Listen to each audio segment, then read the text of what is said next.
Welcome to the New Mormon Truth. This is video number 12, History of the Mormon Temple Ceremony, Part 3. So once again, this is not an expose of the temple ceremony, but if you are sensitive to any discussion of the temple ceremony, you would probably not want to watch this video. But if you want to see what we can discuss in the temple, please see video number 1. Part 1 covered why Mormons build temples, what Mormons do in temples. Part 2 covered the development of the temple ordinances, mainly the Kirtland and Nauvoo period, so from 1836 to 1850. In this part, and the temple structure. And Part 3, this video will cover the changes in the temple ordinances after Nauvoo. Please hit subscribe, and if you like the video, please hit like. So the temple changes 1850 to 1904, what I'm going to divide up the first section. And you'll see why later in 1904, why I make a division at 1904. So the temples during this time, so actually we have some temples that were built. First, this is not a temple, but in Salt Lake City they built something called the Endowment House, and went from 1853 to 1889. Or its use was continued in 1889. And then 3 temples were built: the St. George Temple, the Logan Temple, and the Manti Temple. All these, if you go look at pictures of them, all have similar architecture as Kirtland and Nauvoo. And the Salt Lake Temple was built and dedicated. Maybe I should say these are actually the dedication dates. And Salt Lake Temple was dedicated in 1893. And obviously this one had different architecture. But as you can see, it has some of the same 3, these, if you remember the Kirtland and Nauvoo, they had like these 3-tiered pulpits. You actually see that in the Salt Lake Temple, these 3-tiered. If you actually look at these, I don't know, spires, where do you want to go? Excuse me, I don't know what these are called. But there's 3 of them, and they're actually slightly different heights. So these Utah temples had no worship and meeting area. I think the Salt Lake Temple may have an assembly area, but I don't think it's for, a general member can't go in there.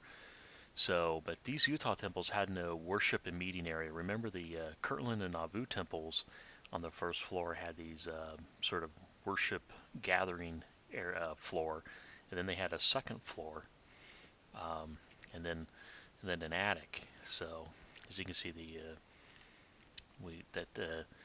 purpose, or they had no meeting area. These temples were basically dedicated for baptisms for the dead, washing anointings, the endowment sealings, and second anointings. So we can see that the change, where I'm getting at, is that the function has now changed. The temples have now become basically for these ordinances, and these the gathering function has been eliminated. And the initiants, or patrons, what do you want to call them, moved from room to room. Now we learned that in the Nauvoo temple, the endowment actually took place in the attic, and they moved from compartment to compartment, or the attic was divided into 5 separate compartments or rooms or areas, what do you want to call them. In these temples, they set up separate rooms, and then you would move from room to room. So these rooms were like the creation room, the garden room, the terrestrial room, and you can see pictures of these in actual church publications. So if you're thinking, oh, I shouldn't be saying that, well, they actually publish. You can go look at the Salt Lake Temple, and here's the creation room. They actually show you a picture of it. So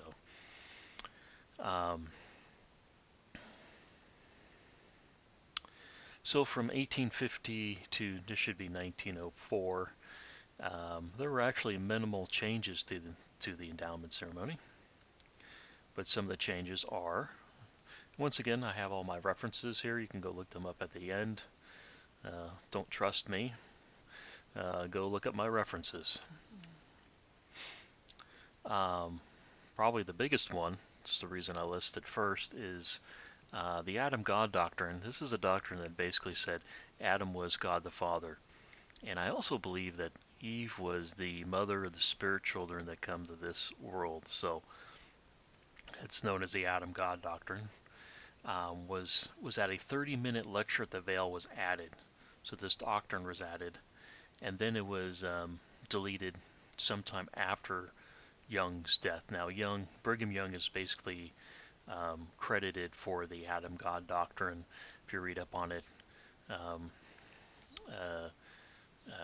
this might have been some confusion of Young by Brigham Young by some of Joseph Smith's teachings.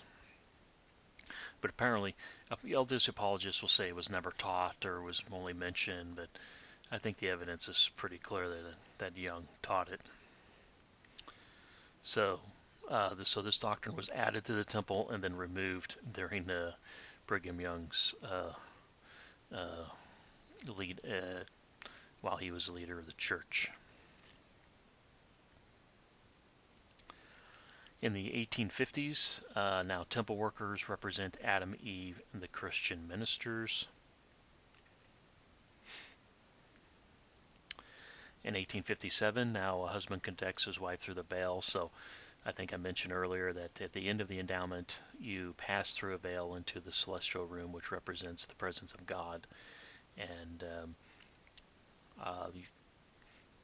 God pulls you through the veil, but now husbands will represent God at the veil and pull their wife through the veil. That's 1857.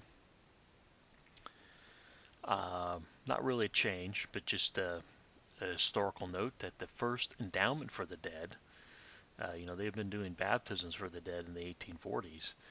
The first endowment for the dead was in 1877.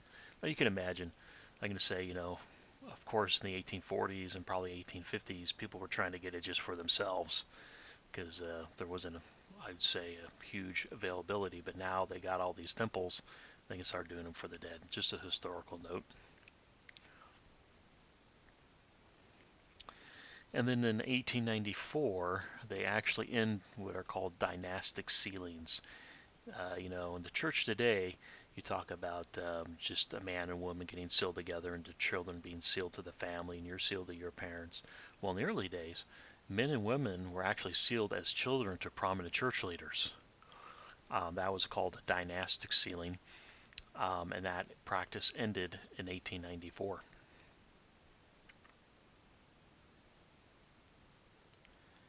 So maybe, this is a change in the sealing practice is sort of what I'm trying to point out.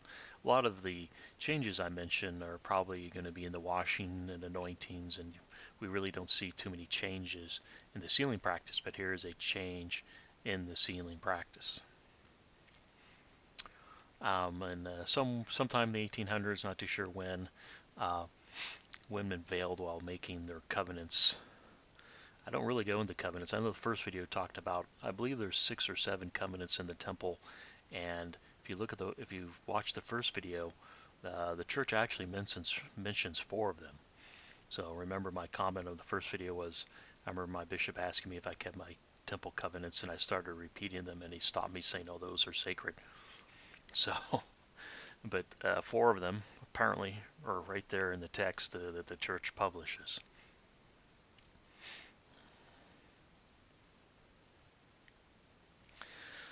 So remember, so the first period I have were the changes sort of between up until 1904, and there were, as I showed you, a few changes. Now, an interesting event occurred starting in 1904. I believe it was Apostle Reed Smoot was elected to, was he going to be a state senator or not a state senator, but state senator. I could be wrong on that, but definitely a government office. And when he was elected, it brought into this question about his practicing polygamy. And I also believe what oaths he had taken Uh, they were wondering if he had made some oaths that would prevent him from doing his duties. I think that's the story. But basically, there's this big hubbub over Reed Smoot, um, and some hearings were conducted if he could actually be a government official from 1904 to 1906. So these hearings brought about the discussion in testimony. They were having hearings, and people, the court reporters were recording everything, and they openly discussed polygamy and elements of the temple ceremony, especially what was called the Oath of Vengeance. In the second video, I covered that, where after Joseph Smith died or was murdered, an Oath of Vengeance was implemented. So this came to light. So this is why I divided the previous up until 1904, because basically these Reed Smoot hearings are going to generate changes in the temple. So that's what I'm saying, is that from 1904 to, or maybe 1905 to 1954, in my opinion, most of the changes in the temple are the direct result of the Reed Smoot hearings. So in 1905, the Christian ministers were combined into a single minister. I believe I heard a presentation. A lot of my early information comes from a guy by the name of Richard Packman. I believe he might have said that that the Christian minister would dress up as different. Like you'd go there, maybe he's dressed up as a Catholic priest, or another time he was looked like some other church. Um, so they had a single minister that might have changed dressed in different dress. In 1912, the Oath of Vengeance was revised to the Oath of Retribution, which now read basically the retribution, which avenged the blood of the prophets and righteous men. So basically, just some slight wording change there, but still there is an oath of sort of this, avenging the blood. If you want to see the Oath of Vengeance, go back to the second video. In 1919, not really changed, but just as more of a historical note, influenced by the negative publicity of the Reed Smoot hearings, an apostolic committee was formed to codify and simplify the endowment. So as we will see, and I think it's 1924, there's going to be a whole slew of changes. So in 1921, singing by a temple choir was removed, so simplifying it.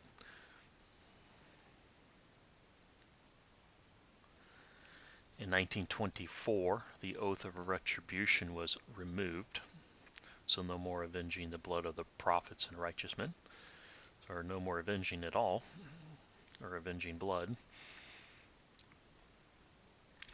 In 1924, the graphic penalties were modified. Now I'm going to cover this in the 1990 changes. So these penalties, when you take, in my first video I talked about that you learn certain things in the temple, and some of this were these signs and tokens. Tokens are just these hand clasps or hand grips. And you learn keywords, and you also learn penalties. So there were penalties associated with revealing these signs and tokens and keywords. And these penalties closely followed the Masonic wording. And I'll show you later the language of these. And the wording changed, from the Masonic wording, which you'll see later, to basically it says change to different various methods of taking life. So here's you'll see this in more depth later, but in 1924 this change occurred. In 1924 the garment was changed. The garment was made shorter, so Used to go all the way to the wrist, now it just went to the elbows. The pant went all the way down to the ankle, now it just went to the knee. The garment design was changed, buttons instead of strings, and what I've heard is the strings, these ties in the front, um, represented marriage, and the collar was eliminated. I heard this. The collar actually used to represent the yoke, taking upon you the yoke of Christ. So, and there are other marks in the garment which I'm not going to talk about. So, and the crotch was closed. But so basically outside the temple you could wear the new shorter garment, but in the temple you still had to wear the longer garment.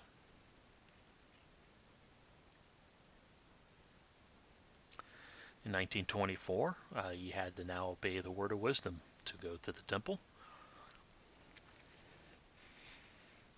In fact, if you don't know, last week when I talked to my parents, I actually mentioned this. Or somehow a word of wisdom came up, and I said, "Oh, yeah, that was, believe it or not, you didn't have to, before 1924, you didn't have to obey the word of wisdom to go to the temple."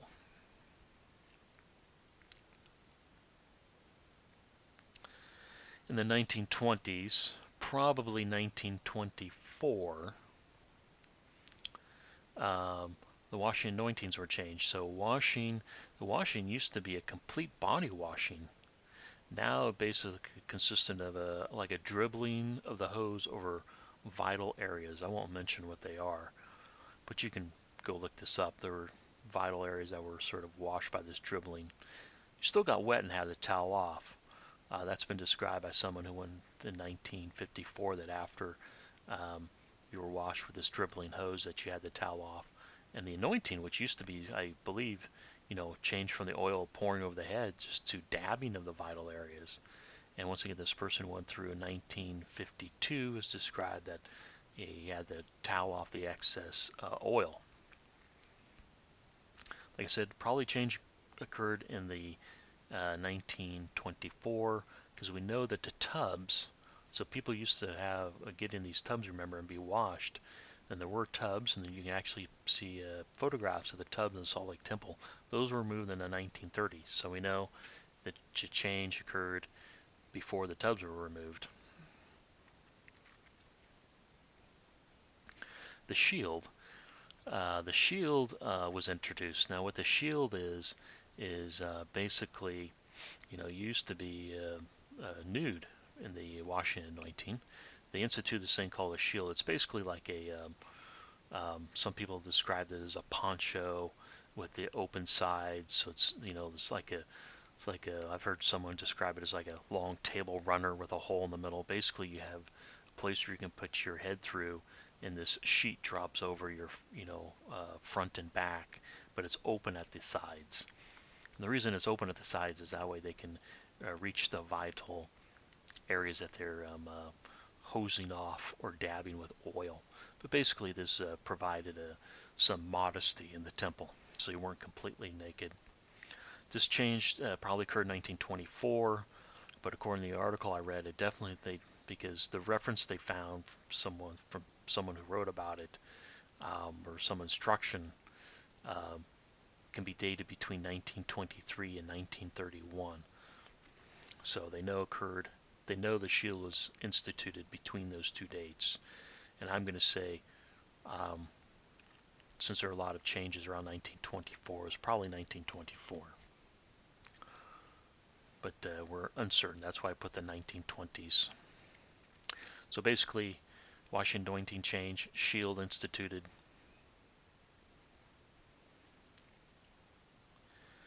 In 1927, remove kissing over the altar for sealings for the dead.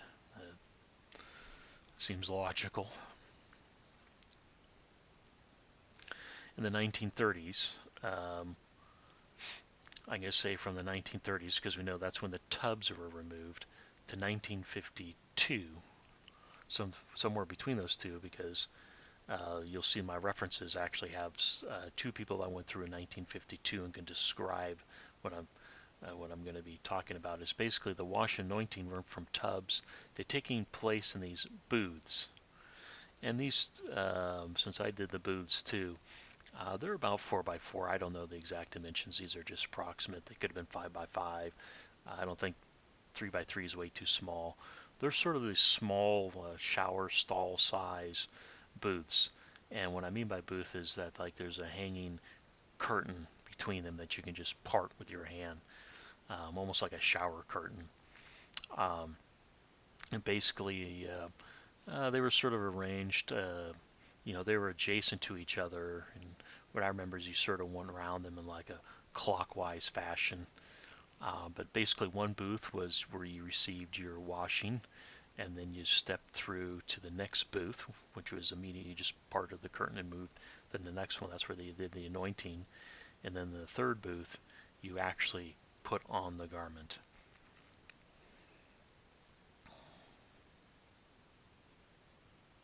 Oops, missed one. 1936, the codified explanation of the veil markings. This is the lecture at the veil before you pass into the celestial kingdom or into the celestial room was added. So from the next period of time I want to talk about is from 1955 to 1989. Basically, the reason for these changes is the Swiss temple. So the reason for the changes and the reason they're going to build a temple in Switzerland is the problem was how do you perform the endowment to people who may and will not speak different languages? Meaning you're going to have this was a centralized temple and you're going to have people coming in speaking different languages, and how do you do the endowment with people who are speaking different languages? And the answer was, solution was a one room ordinance. So no more moving from room to room, and a movie format that could be dubbed into different languages so people could watch the endowment. They wouldn't have to move from room to room. And you could do a movie and then have it dubbed into different languages, and you can just play the language, into some headsets. Because if you imagine, there were live actors for the endowment, so they can't all be speaking, actor can only speak one language at once. So I don't know. In my personal opinion, it's a pretty good solution. But it is a change. So basically the Swiss temple brought about this one room movie format uh, temple ceremony, because before it was a drama where you moved room to room. Now it's one room movie, and the older temples were renovated to accommodate the format, basically gutted on the inside. So the first movie came out in 1955. It makes sense because that's when the temple ceremony or the Swiss temple was built. It was basically just they taped the temple workers doing the endowment, and a portion of Disney's Fantasia was used for the creation. In the 1950s, somewhere between 1953 and 1965, the washings were changed from a dribbling hose to dabbing the vital areas with water. So what I have is you have a bunch of people, this footnote, where you actually have people reporting that we know in 1952 they're dribbling with a hose, and we know that in 1965 people are reporting being dabbed with water. I'm tempted to call my parents because they got their endowments in 1962. I'm curious to call them and ask them whether they dribbled with a hose or dabbed with water. They may not even remember. Okay, in 1966, there's a second movie that was produced, which replaced movie number one. In the late 1960s, because you can imagine this. This is now a movie format. The minister, leads the audience in a Protestant hymn that was removed. You can see how difficult it would be with a movie. And it seems like, according to the Richard Packham, who'd visited different temples in the 1950s, that the popular hymn that they used to sing was "Bringing in the Sheaves." but there were other songs that were sung.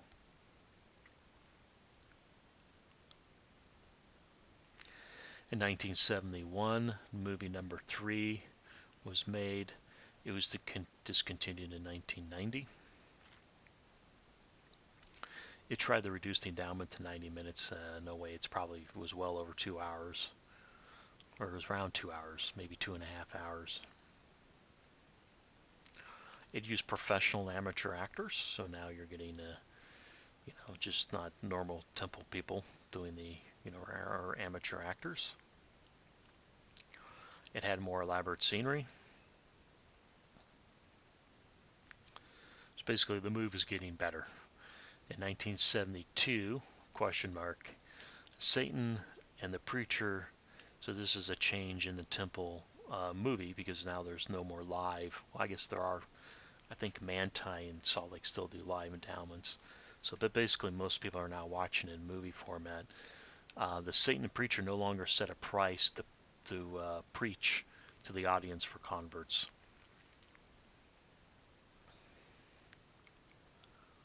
In the mid-1970s, the movie number 4 was created, so now you actually have 2 movies. This movie was also discontinued in 1990.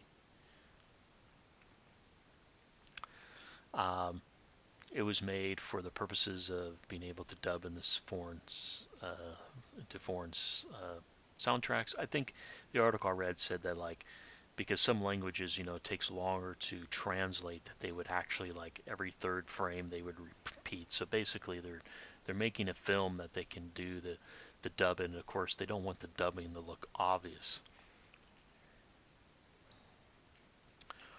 There were new actors for this movie, and originally, I guess the big hubbub about this movie before it was made was originally Satan was to be dark.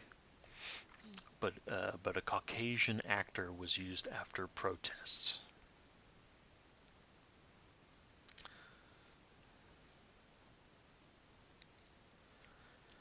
So 1975 for the garment. 1975, remember, I think it was 1924. Yeah, the garment was changed in 1924. But remember, you still had to wear the longer temple garment in the temple. Well, in 1975 that was changed. You didn't have to wear the longer garment in the temple. In a historical note, 1978, the priesthood ban on blacks was lifted.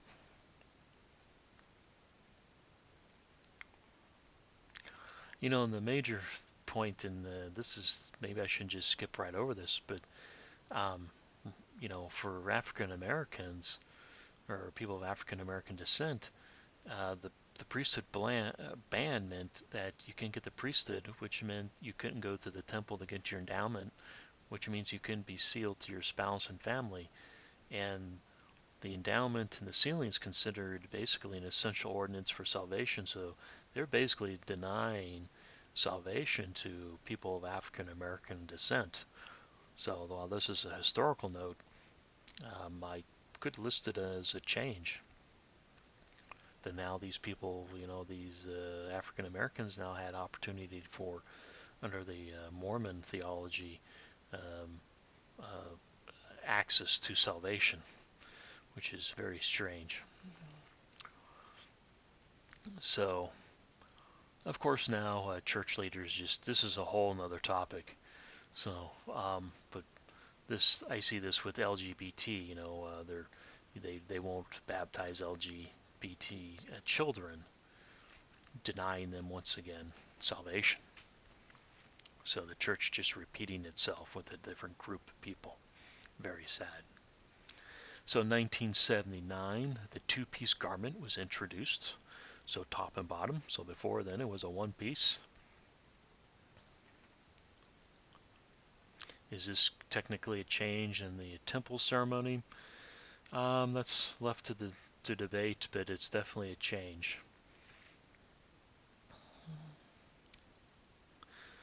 And then basically I'm not doing a complete history on the garment, just some interesting footnotes from the articles I read. And then one article I read said that there were occasional changes made from 1979 to when this was introduced to the two-piece in 1987, to the year this article was written.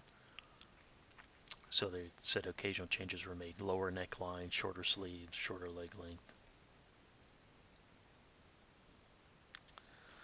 In the 1980s, they removed the reference of Satan having black skin. So remember in the I forget what year it was in the previous slide where they, you know, you know, uh, they wanted a dark skin as Satan, and there were protests. Well, now they removed the reference of Satan having dark skin. The mid-1980s, well, before then, well, now wedding guests can just wear church clothes. Now, they say street clothes, but really it's like church clothes. So before the mid-1980s, if you want to go to temple sealing, you had to go to an endowment first. So, the endowment then was taking, 2.5 hours, et cetera, and then you went to the wedding. Well, now you can just basically walk into the wedding. You remove your shoes, you get these slippers, and you're basically in church attire, and you can go into the sealing room. Assuming, I'm pretty sure you have to have a temple recommend or a limited temple recommend. But basically no more requirement for wedding guests to go through an endowment to watch a sealing.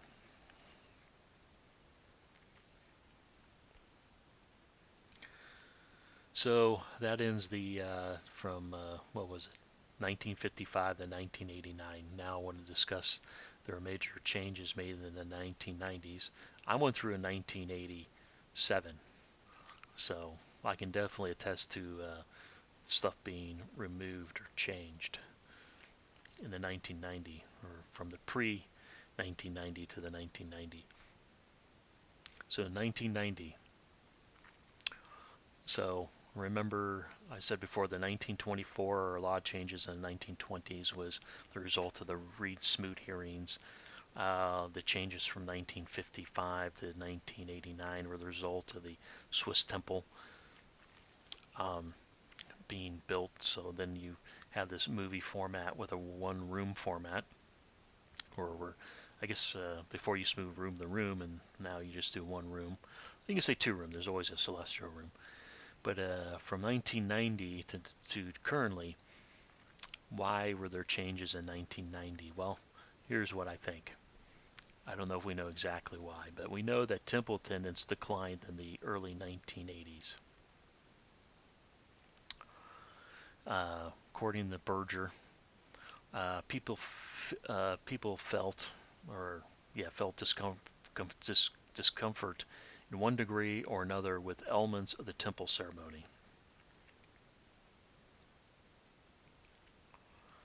Berger, who wrote this article, and he later wrote a book, I believe in 1992, he turned this long article into a longer book. I've read the article, I haven't read the book. He said people that he had talked to, I don't think he did not do a formal survey, but apparently talking to a number of people, he said Berger identified these elements, that people did not like the implied violence in the penalties. And we'll get to that, okay? So there were these penalties, and remember they were graphic, and they were changed to various ways of taking your life. Well, apparently people didn't like the penalties. I remember my recollection, or my thought, I remember thinking this being the temple was when we were executing the penalties, like, wow, this stuff is serious, like they're serious. Especially since you're basically saying that, there's sort of, different ways of taking your life. They didn't like the portrayal of the Christian minister as a hireling of Satan.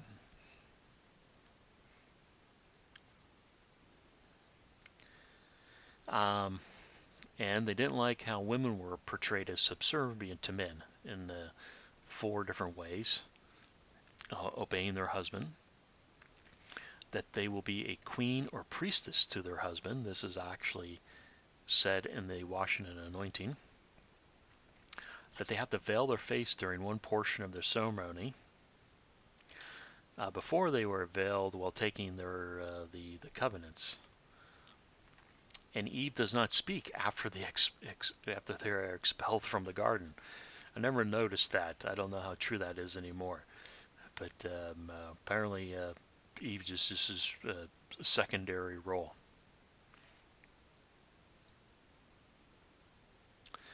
And people were bored by a repetitive viewing of the same movie. So basically, movie number 4, here they are in the late 1980s, and movie number 4 is like 10 years old. So they've basically been going over and seeing at least with live actors, you get a slightly different performance every time. But now, here, the movie's the same over and over and over again. I mean, how would you like to go watch the same movie every week? I think if you're going every week. So this is what Berger identified. Now, some websites cite this survey in 1988, where 3,400 members were surveyed. I'm a little skeptical that this led to the changes. There could have been other surveys, I don't know, but I'm going to list this survey was really a temple and family history survey. I don't know if it was the direct result of the changes, because here's some of the questions. Because they didn't go in and ask, just endowed members and ask them detailed questions about the ceremony. So here's some of the temple questions. You can judge for yourself. Or you can go click on the link and look through it yourself. So many of the questions they were asked to rate on a 1 to 5 scale. If they strongly disagree, and 5 strongly agree. Question number 19, how do you now feel about doing baptisms for the dead? They had rated. Question number 28D, the experience, meaning your own endowment, wasn't pleasant, rated. Question 28E, I was confused by what happened, meaning at your own endowment. Question 28F, also we're getting to your own endowment, I felt spiritually uplifted by the experience. You need to rate that 1 to 5. Question number 29, briefly describe how you felt after receiving your own endowment. And this was a write-in. So they could have maybe garnered some experiences here. Maybe this was what people were referring to the changes, but I don't know. People could have just written in, oh, I felt great or whatever, but it doesn't say that they start talking about detailed things. But you could have wrote it in. I don't know. I believe this is one of the reasons these people point to the survey is this question. Question 36D, temple ceremonies take too much time. You'd rate that. Question 39B, I fall asleep during sessions. I want to say, they must have had a problem. I mean, I can hardly imagine they put this question as if they actually did not find people asleep. Question 41B, I enjoy doing endowments. So you judge if this survey helped lead to changes in the temple ceremony. So all that we do know is that temple attendance was declining. Berger comes out with his article describing things. The church does a survey in 1988. They could have done other surveys, but we know of this one. And then my own research says I think there might have been possible Freemasonry influence. Not really, but it's interesting to note that prior to 1984, and the thing is, since actually 1872, Utah Freemasonry lodges would not admit Mormons. And per the First Presidency instructions in 1900, Mormons should not join secret societies. But in 1984, the Utah Grand Lodge, so the Grand Lodge has control over all the Utah lodges, allows Mormons to join. And then in 1989, the LDS Handbook removes the provision that strongly discouraged members from joining secret societies. I've had this conversation with a wife. Basically, you weren't to join the Freemasons during the 1980s. So In fact, when I told my wife you could join Freemasonry, I first told her that, she did not know that. That was news to her. That was probably, I don't know, a couple of years ago. But up until then, she didn't know that. She thought that you couldn't be a Freemason and be a Mormon. So, but actually 1989, so strange that, they didn't allow, Freemasons didn't allow Mormons, and Mormons said you can really join secret society, and all that's basically reversed right around this time frame. So what are the 1990 changes, or the changes that occurred in 1990? So I've color-coded them red for Berger's comments. Interesting to note how many things were related to his comments. They made a new, well, the changes they had to make a new movie. So you'll see. So I think the movie is because of the other changes. But also, it looks like they made a couple movies to, you know, this way people weren't just watching one movie. So, 1990 movie number 5 is created, just discontinued in 2014. And also 1990, they make a movie number 6, so now there's 2 movies. This one was continued in 2011, basically due to real life issues around 2011 with the actor playing John. His face was first changed, and then the movie was shortly discontinued thereafter. So that's for the movies. So in 1990, the penalties were removed. It's interesting to note that the penalties were removed from Freemasonry in 1986. So here are the penalties. I know I've talked about them a couple times, but here basically, here's where they were previous to 1924, the old oaths.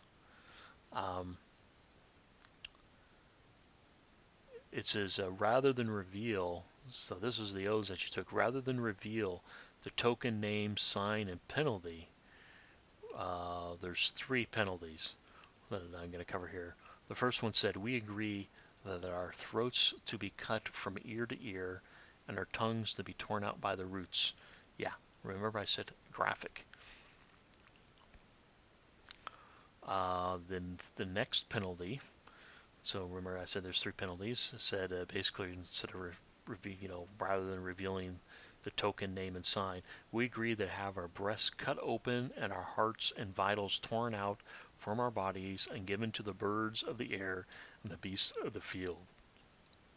And the third, rather than reveal it, we agree that our bodies to be cut asunder in the mists and our bowels gushed out. You can see very graphic. So that was the pre-1924. And from 1924 to 1990, all these penalties read, rather than reveal these things, we would suffer. I would suffer my life to be taken.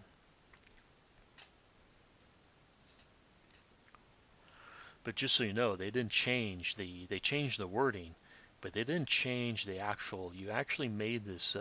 The penalty was actually something that was a motion that you did. So, and it represented. It was you were with these that are very graphic. You could tell that when you made this motion, which you were doing, you're actually sort of pantomiming what this action of cutting your throat or cutting open your breast and cutting your body asunder. So all that changed between 1924 and 1990 is you still made the same motion. You just said, I'd rather have my life to be taken, but actually represented these things. Now, it's very interesting that they didn't tell you these things, but when I read these things, I go, oh yeah, that's what you're doing.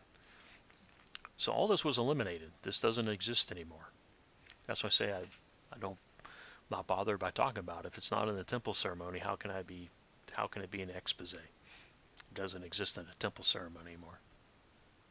So all that was removed.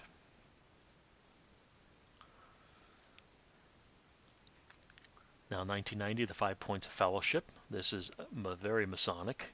The 5 points of fellowship is straight out Masonry. There's no way around it. And the 5 points of fellowship were done at the veil.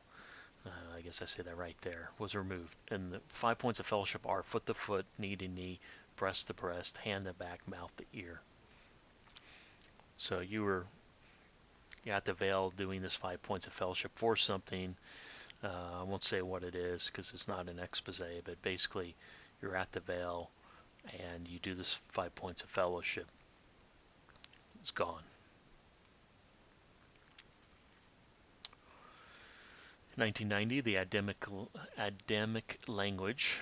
There are 3 words said in the Adamic language in the prayer circle were replaced. The words were Pele El. They were replaced with actually the translation.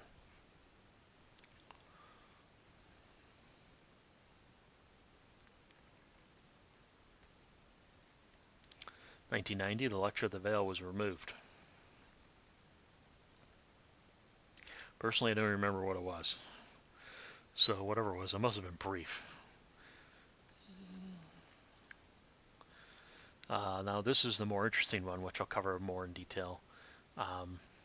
Maybe I should say the reason I discussed the penalties is that, that was actually part of the oaths that you were taking. So as you can see, you were actually covenanting not to reveal stuff, and that portion was just removed. So now women no longer covenant to obey their husband. Sort of. If you look deeper, I don't think it was actually removed. But maybe just to say, in the washing anointings, let's look at this. In the 1984 version, women are washed and anointed to become queens and priests to their husbands. Not to God, but to their husbands. In 1990, that was just slightly modified. I think hereafter, they added the word hereafter. But still, you're still anointed to become a queen and priestess to your husband. Nothing really changed. Now, during the, they say that people say that women no longer to obey their husband, but I actually don't believe that to be true. They changed the words, but I don't think the meaning was changed. It's a switcheroo, I think, by the church. So here's, I'm going to show it to you. In 1984 temple ceremony, you would say, you, meaning the sisters, you and each of you solemnly covenant and promise before God, angels, and these witnesses at this altar that you will each observe to keep the law of your husbands, so obey, keep the law of your husbands, and abide by his counsel and righteousness. Women are basically covenanting to obey their husbands. Keep the law of their husbands. In 1990, that was changed to, you and each of you solemnly covenant before, everything at this altar that you will observe to keep the law of the Lord. Remember, law of the husbands now. It's changed to the law of the Lord. And hearken unto the counsel of your husband as he hearkens unto the counsel of the Father. So I think a lot of people say, well, hearken just means listen to. I can just now say, okay, I'm listening. This is very interesting. They observe to keep observe to keep the law of the Lord and hearken unto my husband. Just like, listen to him. But if that's true, then your husband, as he listens to the counsel of the Father, because most people just say hearkens means listen. Hearken does mean to listen, but the archaic usage is actually mean to give heed to obey. And I say this actually means you're going to obey the law of the Lord, the law of your husband, as he obeys the law of God, because men covenant to obey the law of God and keep his commandments, and that was not changed, or this is unchanged in 1990. So the men are covenanting to obey the law of God. So this has to mean, as he hearkens unto the counsel of the Father, if men are covenanting to obey, then you are covenanting to obey. Because these words have to mean the same thing, and he's covenanting to obey. So this means you are covenanting to obey. It's using the archaic meaning. So I think it's a switcheroo, or double meaning. A change that looked like something, but it didn't really change. That's my opinion.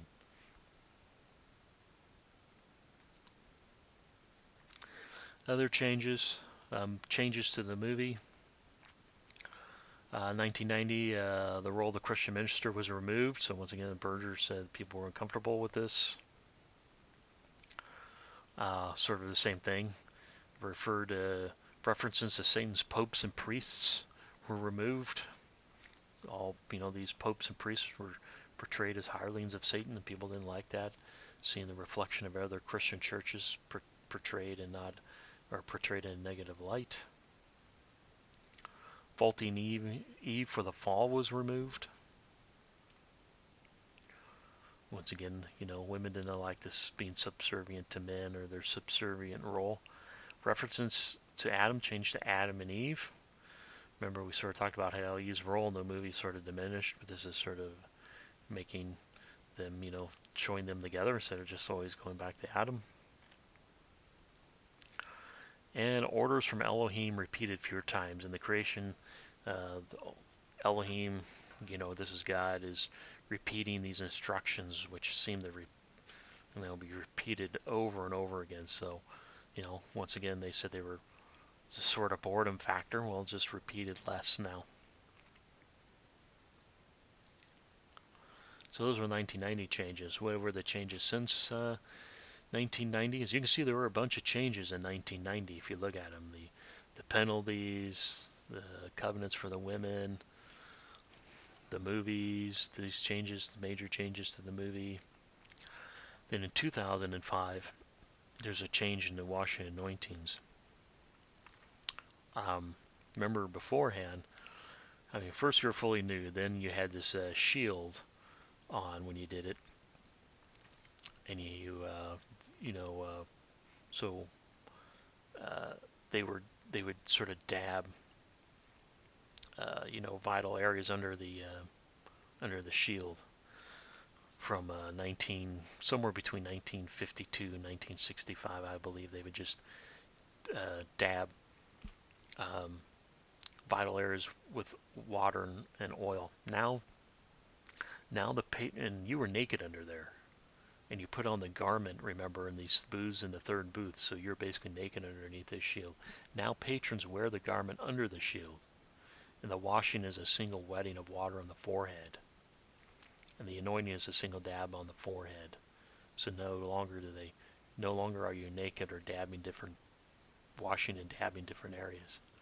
And the patrons are told that they have been symbolically washed and anointed, and the garment has been authorized. So, pretty big change in the washing and anointing.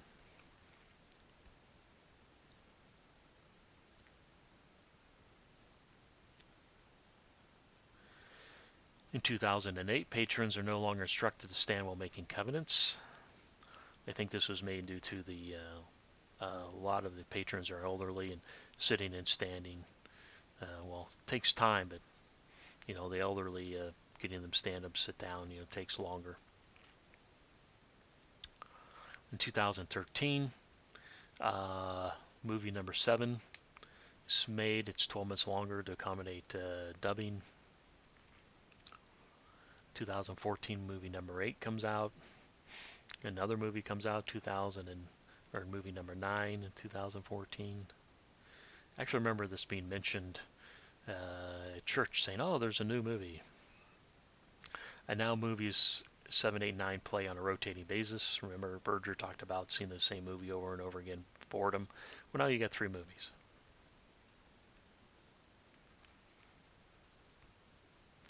In 2016, the washing anointing has changed now. Basically, the patrons, there's no more shield. Patrons are now fully clothed in temple clothing. And you just go in there and get dabbed. So remember, before you had the garment on with the shield, now you're just fully clothed. No more shield.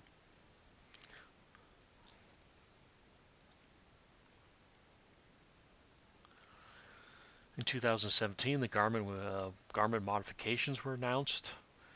They were actually changed in February 2018 for women, and they were coming in 2019 for men. They actually hasn't occurred yet, but this new garment is a 4-way stretch. I believe it's 5% spandex and 95% cotton, providing a snug fit.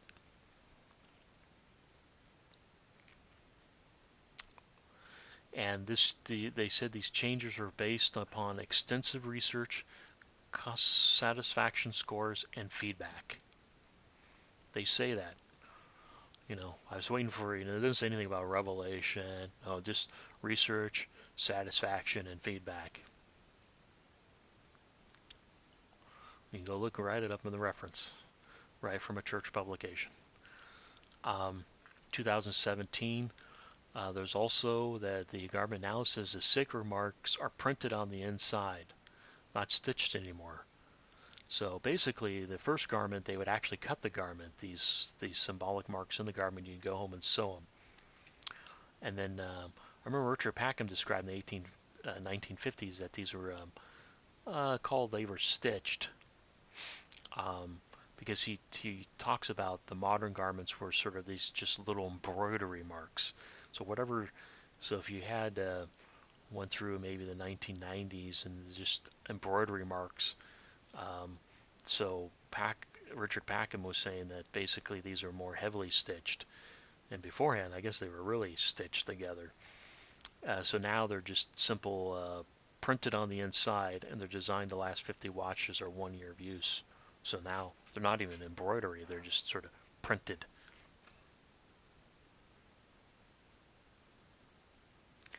My conclusions, I know this video is almost an hour now, but there's been a lot of changes. So my conclusions, it's like this is the part to say, well, why have I been talking about why is it a big matter?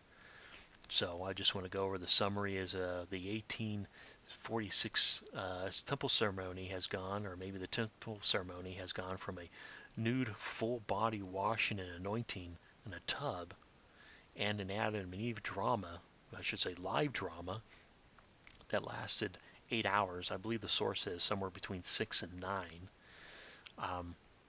But another source said it lasted 8. So you're talking, 6, 9, someone says 8. Very long. It's like a full day event.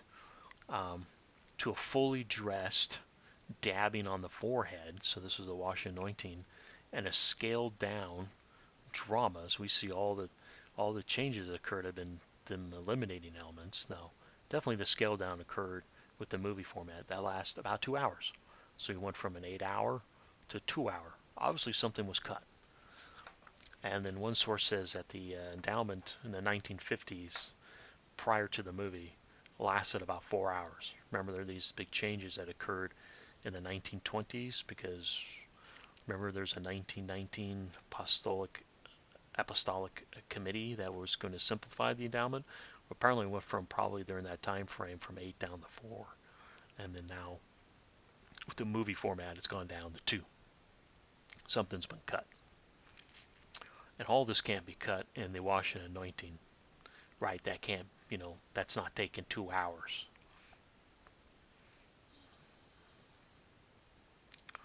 So once again, I start off this slide by saying, why are these important? Why discuss these? Why would this be important as a truth claim to the church? I'm not doing this just as an expose. There's a reason why I'm doing this, and this is probably the crowning moment of all these videos, is why have I been discussing the development and then all the changes in the temple ceremony. Because remember, they say, the answer is because Reverend Smith clearly said that the ordinance can't be changed.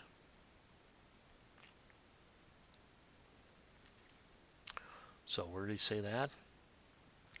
So Joseph Smith, 1840, says, He, God, set the ordinances to be the same forever and ever, and set Adam to watch over them, to reveal them from heaven to man, or to send angels to reveal them.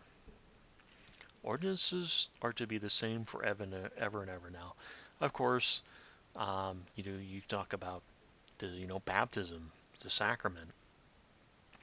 The sacrament hasn't changed, and they make those priests do the prayer word for word. Baptism hasn't changed. It has to be, it's where you get together, the speeches are all different, but the actual ordinance is the same. Hasn't changed. Sacrament hasn't changed. So, but the washing and anointing sure has. and the endowment sure has. And some people, some apologists have said, oh, well, this is just referring to the covenants. Well, that's why I spent time talking about the covenants of the the women's covenants, and also of the penalties, because during the penalties you covenanted not to reveal them, and that was completely removed. So there have been changes. So there's been changes to the ceremony, and there's been changes to the covenants. That's what the LDS apologists say.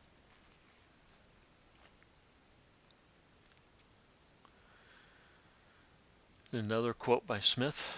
This is probably the most important one. 1843, Smith says, "Ordinances instituted in the heavens before the foundation of the world in the priesthood for the salvation of men are not to be altered or changed." Ordinances are not to be altered and changed. And just to reaffirm this, because remember my video about what is Mormon doctrine, it says one statement by one person can be misinterpreted, blah, blah, blah, blah. So here we have a quote by Smith. I find it funny that the church says that. But if you actually quote Joseph Smith in church, it's like taken as the the word of God. It's like, oh, Smith said it. It's not even disputed. But then they come along and say, well, they like to come along and say, oh, he just said that's just one statement one time by one person. And okay, I'm willing to go along with that. But unfortunately for them, this quote appears in a August 2001 Ensign article that's published by the church. And this quote appears in the 2011 Teachings of the Prophets, Presidents of the Church, Joseph Smith. So the church has printed it twice since that I found, and recent. So basically, Smith says the church has agreed that the ordinances can't be changed, but clearly, after all these videos, after, 2.5 hours of videos on the temple development and changes, clearly the ordinances have been changed and altered. Then my last quote, sort of the reason why. This is in a quote by Apostle Haight, 1979, published in the Ensign, I believe. We explain briefly the apostasy and restoration, that there is vast evidence and history of the apostasy from the doctrine taught by Christ and his apostles, that the organization of the original church became corrupted, and the sacred ordinances were changed to suit the convenience of men. They're changed to suit the convenience of men. If you reflect back to all the changes that occurred, you can actually see the reason why they're changed. The Reed Smoot hearings, the single endowment session, or the single temple. Technically, there were people speaking. If you need to do the endowment in German or in French, you just need to find German actors, or open a temple in Germany, and that's the one for the Germans, and it should have been the original endowment. Why were the washing and anointings changed? Clearly a change in that ordinance. Suit the convenience of men. Goes from full body, nude, washing and anointing, to just now fully clothed, dabbing. Clear change. And what was it? Really just suit the convenience of men, and probably more of the development of modesty within the temple. So, this is no changes, and the church has accused the original church of apostasy because they changed the ordinances to suit the conveniences. Well, in my opinion, they changed the temple ordinance to suit the convenience of men. So, does that mean the church is in apostasy? I'll let you decide. Well, that's pretty much it for this video. The next set of slides are just the sources, or you can click on the link in the video and go see them, but here are the sources of the video. I'll just pause a second or two on each one. You can pause the video if necessary.